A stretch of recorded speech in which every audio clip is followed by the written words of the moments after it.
کے بیان میں سے آپ نے کل کچھ احادیث کریمہ سماعت کی اور ایک آیت کریمہ جس سے ثبوت ملتا ہے کہ یہ خون جو ماہواری عورتوں کو آتا ہے یہ ایک گندی چیز ہے، اور اس سے جب عورت ایسی حالت میں ہو تو قربت اور جماع سے اس عورت کے مرد کو بچنا چاہیے۔ یہ آپ نے کل سماعت کیا اور اس کے تعلق سے کچھ حدیثیں، اب آگے چند حدیثیں اور بھی ہیں، سماعت کریں۔ صحیح مسلم میں انہی سے مروی ہے، یعنی حضرت ماں عائشہ سے مروی فرماتی ہیں، حضور نے مجھ سے فرمایا کہ ہاتھ بڑھا کر مسجد سے مصلی اٹھا دینا۔ عرض کی، یعنی حضرت عائشہ نے عرض کی کہ میں حائض ہوں۔ حضور نے فرمایا کہ تیرا حیض تیرے ہاتھ میں نہیں ہے، یعنی اس وقت عورتوں کو منع بھی نہیں تھا، ہے نا، مسجدوں میں آنا، اور حضرت عائشہ صدیقہ کا حجرہ بالکل متصل تھا مسجد نبوی کے، تو حضور نے فرمایا کہ اس حالت میں بھی ہاتھ بڑھا کر، ایسا نہیں کہ حضرت عائشہ سے فرمایا کہ آپ اندر جا کر، اس حالت میں اندر جا کر نہیں فرمایا، ہاتھ بڑھا کر مصلی اٹھا دینا۔ تو حضرت عائشہ نے عرض کی یا رسول اللہ میں اس حالت میں ہوں۔ حضور نے فرمایا کہ تیرا حیض تیرے ہاتھ میں نہیں ہے۔ مطلب یہ ہوا کہ اس حالت میں جو ہے ایک مرد اپنی بیوی سے خدمت لے سکتا ہے، اس میں کوئی مضائقہ نہیں ہے۔ جو لوگ گھن کرتے ہیں وہ جو ہے غلط فہمی میں ہے، ایسی حالت میں بھی خدمت لی جا سکتی ہے، سوائے ایک کام کے جو میں نے کل عرض کیا۔ حدیث نمبر 8 ترمذی و ابن ماجہ، ابو ہریرہ رضی اللہ تعالیٰ عنہ سے راوی کہ رسول اللہ صلی اللہ علیہ وسلم نے فرمایا، جو شخص حیض والی سے یا عورت کے پیچھے کے مقام میں جماع کرے یا کاہن کے پاس جائے، اس نے کفران کیا اس چیز کا جو محمد صلی اللہ علیہ وسلم پر اتاری گئی۔ یعنی جیسا کہ کل میں نے عرض کیا کہ حالت حیض میں جماع کرنا منع ہے کہ نہیں؟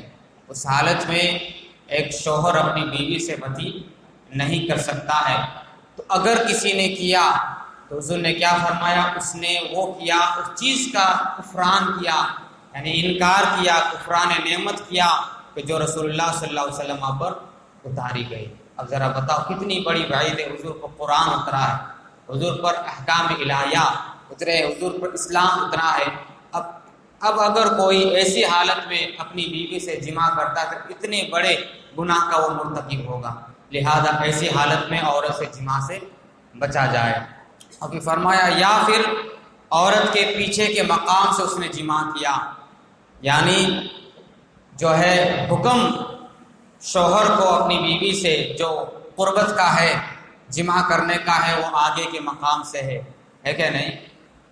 چونکہ عورتوں کو کھیتی کہا گیا ہے کہ یہ عورتیں تمہاری کھیتیاں ہیں، اور بیج وہاں بویا جاتا ہے کہ جہاں جو ہے زمین سبزہ اگائے، ایسا نہیں کہ آدمی بنجر زمین میں بیج بوئے گا، ہے کہ نہیں؟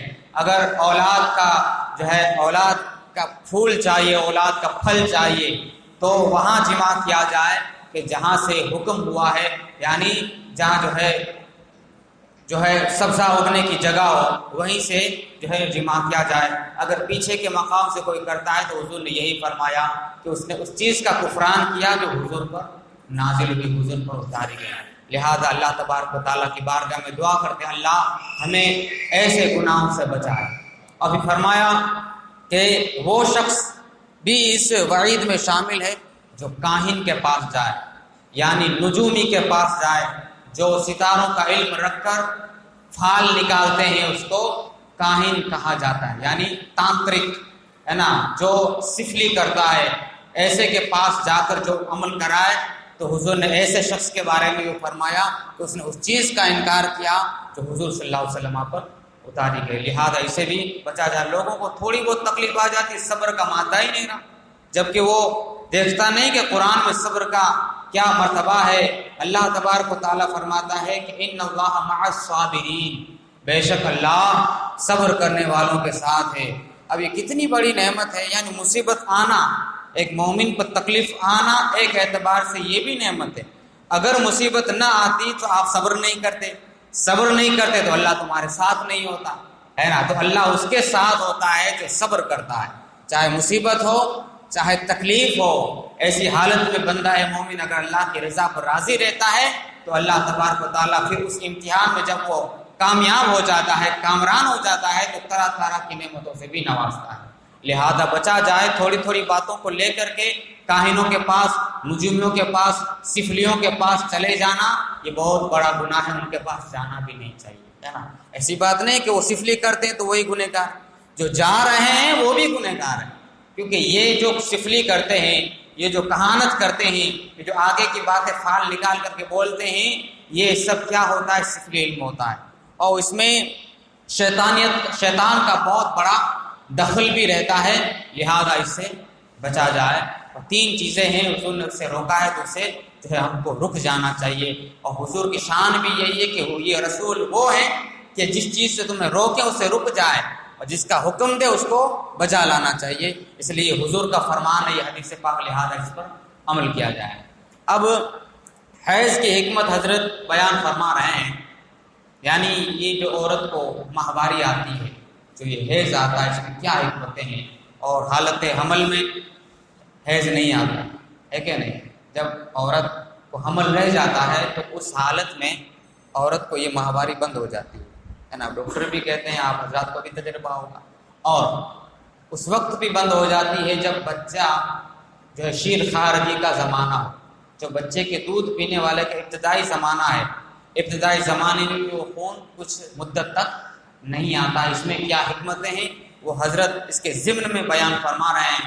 فرماتے ہیں عورت بالغہ کے بدن میں فطرتاً ضرورت سے کچھ زیادہ خون پیدا ہوتا ہے، فطرتاً خون پیدا ہوتا ہے، یعنی ایک انسان کے اندر ایک روٹی کا لقمہ کھانے، جس طرح حکمہ فرماتے ہیں، ڈاکٹر لوگ فرماتے ہیں، جو طبیب لوگ ہیں جو ہے وہ فرماتے ہیں کہ روٹی کا 40 لقمہ کھاتا ہے بندہ، تب جا کے جو ہے ایک خون کا قطرہ بنتا ہے، چبا چبا کے جب کھاتا ہے۔ اور کچھ لوگ، ایک بات آ گئی تو بتا دیتا ہوں، کچھ لوگ معاذ اللہ رب العالمین ہاتھوں سے جو ہے مشت زنی کرتے ہیں، یعنی اپنے ہاتھوں سے منی نکالتے ہیں، یہ بہت بڑا گناہ ہے نا، اور زنا سے بدتر کہا گیا ہے اس کو حدیث میں۔ اگر کوئی ایسا کرتا ہے، خاص کر کے نوجوان لوگ، نوجوان لڑکے، اور والدین کو بھی چاہیے کہ اپنے نوجوان بچوں پر نظر رکھیں۔ اور آج کل کے زمانے میں، آج کا دور جو موبائل کا دور ہے، نہ جانے کیسی کیسی خرافات اس میں نکل آئیں، اور اس کی وجہ سے شہوت کا ابھار، اور بچوں کو تھوڑی بات پر ایڈورٹائز بھی ایسی آتی ہے کہ اس کی وجہ سے اس میں شہوت کا ابھار ہو سکتا ہے۔ اس لیے حضور نے فرمایا جب جو ہے بچے جو ہے بلوغ کو پہنچ جائیں ان کی شادی کر دو، ہے نا، ورنہ ایسا زمانہ آئے گا کہ وہ بیوی کے لائق نہیں رہے گا، وہ بیوی کے لائق نہیں رہے گا، نامرد ہو جائے گا۔ لہذا والدین کو بھی چاہے بچوں پر نظر رکھے وہ کیا کرتے ہیں، ہے نا۔ تو کچھ لوگ جو مشت زنی کرتے ہیں، خاص کر کے نوجوان لڑکے، وہ دھیان دیں، ہے نا، جہاں تک میری یہ بات پہنچے وہ دھیان دیں کہ وہ جو نکالتے ہیں منی، وہ کتنا بڑا گناہ بھی کرتے ہیں، اور ساتھ میں ان کو کتنی بڑی بیماریاں، خطرناک بیماریاں بھی جو ہے ہو سکتی ہیں، اور اس کی قدر کیا ہے اس چیز کی۔ تو حکمہ فرماتے ہیں کہ 40 لقمہ جب جو ہے روٹی کا چبا چبا کر کے کھاتا ہے، تب جا کے خون کا ایک قطرہ بنتا ہے، خون کا ایک قطرہ بنتا ہے، اور جب 40 قطرے خون کے بنتے ہیں تب جا کے منی کا ایک قطرہ بنتا ہے۔ اب ذرا بتاؤ کتنی قیمتی چیز ہے، کتنی قیمتی شے ہے۔ 40 روٹی کا ٹکڑا، یعنی گیہوں کی روٹی کا ٹکڑا جب کھاتا ہے تو خون کا ایک قطرہ بنے، اس طرح 40 قطرے جب خون کے جمع ہوتے ہیں تب جا کے منی کا ایک قطرہ بنتا ہے۔ اب اس کو ایسے ہی رائے گا کر رہے ہیں، ایسے ہی جانے دیتے ہیں، تو ایک تو گناہ تو ہو ہی رہا ہے، ساتھ میں اس کی صحت پر بھی اثر پڑتا ہے۔ پھر ایک وقت وہ آتا ہے، ایسی عادت، ایسی لت پڑ جاتی ہے جس کی بنا پر پھر وہ اس کو چھوڑنا چاہتا ہے، اس کے باوجود بھی چھوڑ نہیں پاتا ہے۔ پھر ایک وقت آتا ہے وہ بیوی کے لائق نہیں رہتا۔ لہذا والدین کی ذمہ داری ہے بچوں پر دھیان دے۔ فرمایا کہ زیادہ خون فطرتاً عورت میں پیدا ہوتا ہے کہ نہیں، کہ حمل کی حالت میں وہ خون بچے کی غذا میں کام آئے، وہ خون جمع ہوتا رہتا ہے، پھر جب حالت حمل ہوتا ہے تو اس میں وہی خون بچے کی غذا میں کام آ جاتا ہے، اور بچے کے دودھ پینے کے زمانے میں وہی خون دودھ ہو جاتا ہے نا۔ اسی لیے جو ہے وہ خون نہیں آتا ہے اس حالت میں۔ جو دودھ پینے کا زمانہ ہے اس میں وہی خون جو فطرتاً جمع ہوا تھا اور وہ دودھ کی شکل میں تبدیل ہو جاتا ہے، اور ایسا نہ ہو تو حمل اور دودھ پلانے کے زمانے میں اس کی جان پر بن جائے، یعنی اگر پہلے کی ہی طرح حمل کی حالت میں بھی خون جاری رہتا یا دودھ پلانے کے زمانے میں بھی خون جاری رہتا تو اس کی جان پر بن آئے گی، یعنی حمل کی حالت میں اس سے بچنا بہت مشکل ہو جائے گا۔ خون کی جو اس میں جو حفاظت کرنا ہے اور اس کا جو خیال رکھنا ہے، اگر اس حالت میں بھی عورت کو خون آتا رہتا تو اس کے لیے جان پر بن آتی۔ یہی وجہ ہے کہ حمل اور ابتدائی شیر خارگی میں، یعنی بچے کے بچپنے کی جو ابتدائی حالات ہیں، جو دودھ پینے کا زمانہ ہے، خون نہیں آتا، اور جس زمانے میں نہ حمل ہو نہ دودھ پلانا ہو، وہ خون اگر بدن سے نہ نکلے ہے نا، اگر وہ یعنی نہ تو زمانہ شیر خارگی ہے اور نہ حمل کا زمانہ ہے، پھر بھی اگر وہ خون نہیں نکلتا ہے تو فرماتے ہیں کہ قسم قسم کی بیماریاں اس سے ہو جایا کرتی ہے، یعنی وہ فطرتاً زائد خون ہوتا ہے، اس کو نکلنا ہی ہے۔ اگر کسی میں نہیں آتا ہے تو اس کو علاج کرانا چاہیے کہ ماہواری آپ کو خون کیوں نہیں آتا ہے، ورنہ اگر وہ جمع ہوتا رہے گا اور حمل کا زمانہ نہیں ہے یا دودھ پلانے کا زمانہ نہیں ہے اور پھر بھی نہیں آتا تو یہ کئی بیماریوں کا باعث بن جاتا ہے، یہاں تک کہ کبھی ایسی بیماریاں ہو جاتی ہیں جو اس کی جان لے سکتی ہے۔ لہذا اگر ایسی صورت عورت میں پیدا ہوتی ہے تو فوراً ڈاکٹروں کی طرف، طبیبوں کی طرف رخ کیا جائے اور اسے مشورہ لیا جائے کہ کیا ہو جائے گا، خون نہیں آتا ہے۔ بس یہاں تک کے لیے آج کے درس کے لیے کافی ہے۔ انشاءاللہ تعالیٰ کل سے جو ہے مسائل کا آغاز ہوتا ہے۔ ابھی تک جو بیان ہوا اگر کہیں بھول ہوئی ہو تو اللہ کی بارگاہ معافی کا طلبگار ہوں۔ استغفر اللہ ربی من کل ذنب واتوب الیہ۔ الفاتحہ۔